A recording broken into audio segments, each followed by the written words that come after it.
What's going on, team? We are working on an HPI bullet today where the motor unfortunately lost pinch and lost all compression, and since I spent some money and some time rebuilding with new bearings, aluminum arms, aluminum knuckles, and so on and so forth, I decided that after the motor crapped out to not give up on it. My apologies. It's a little bit of a mess. Yeah, so we got new bearings, new knuckles, it's got new servos, so on and so forth. So we are going to go ahead and try to get a Mac 2.19T installed on it. So I had some questions about it, and I did some research, and I couldn't really find the answers. So here it is for you guys. If you have a G3.0 in your vehicle and you want to install one of these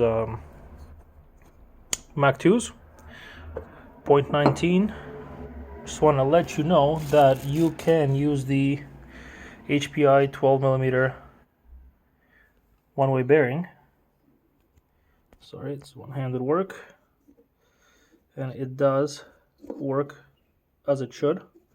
I will, however, use a spacer on the starter shaft to bring out the bearing a little bit more, as well as the HPI pull start also works as well. So if we put the bearing on,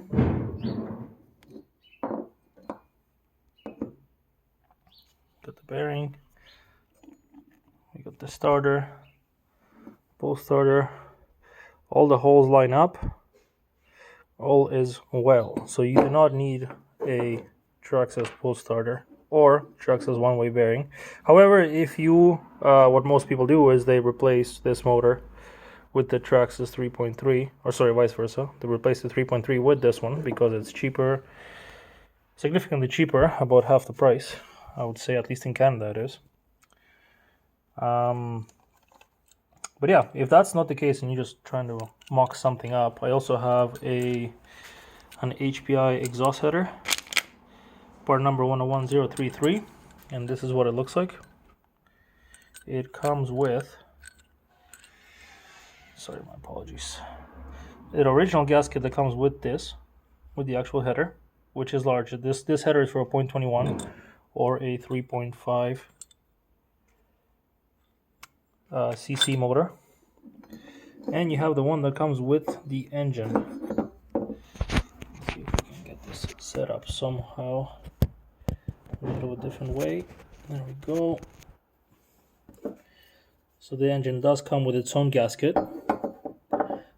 So you take the exhaust header, the HPI header, and you slap in the gasket that came with it, and you slide in the gasket that came with the engine, and it's a nice tight fit, and it slips right on. It's a little bit large and a little bit funny looking, if you will, but this should do the job. And then you slide in your locking plate and you put the spring around it, and you're good to go. So yeah, this is a good alternative, since I'm trying to find a solution to this problem that I have, because the G3.0 is very, very hard to come by these days, and ordering it is also a pain. Just there's no ETA, so trying to find another solution. I guess I could have bought it from eBay, but I wanted to try something new, something that had parts more readily available, and this is the solution to it.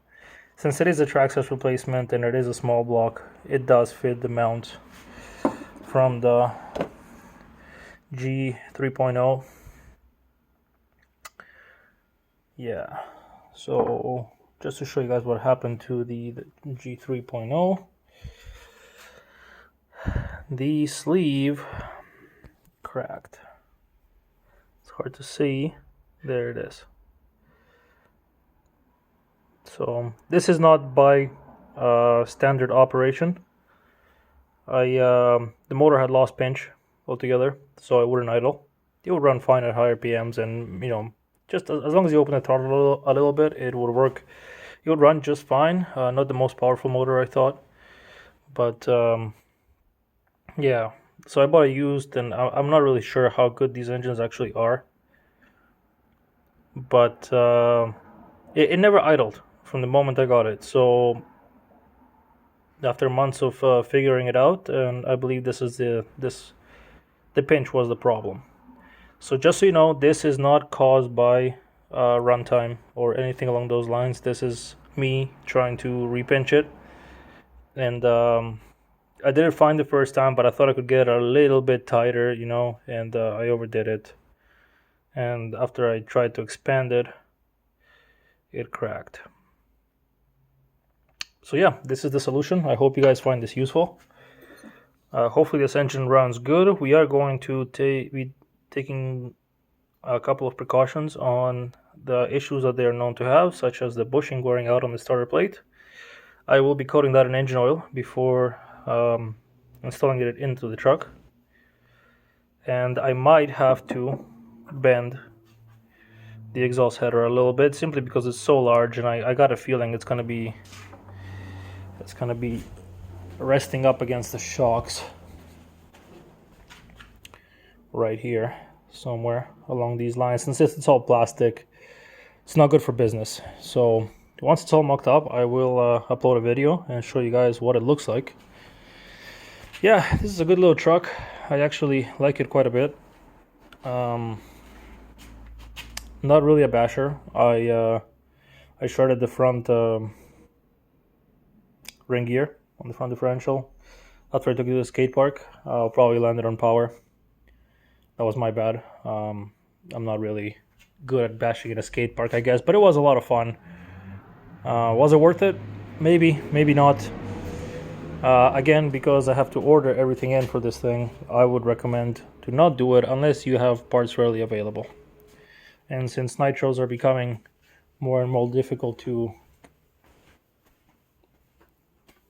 not even buy, to simply maintain, because parts are like here and there in the US and all over the world, I would suggest to not bash this particular model. But yeah, if you have something that you can use and bash around in, and you have parts readily available, it's definitely worth to go to the skate park. But however, my first experience was not so successful. It was fun, but I broke stuff, and that's just part of the hobby, I guess. All right, see you guys later.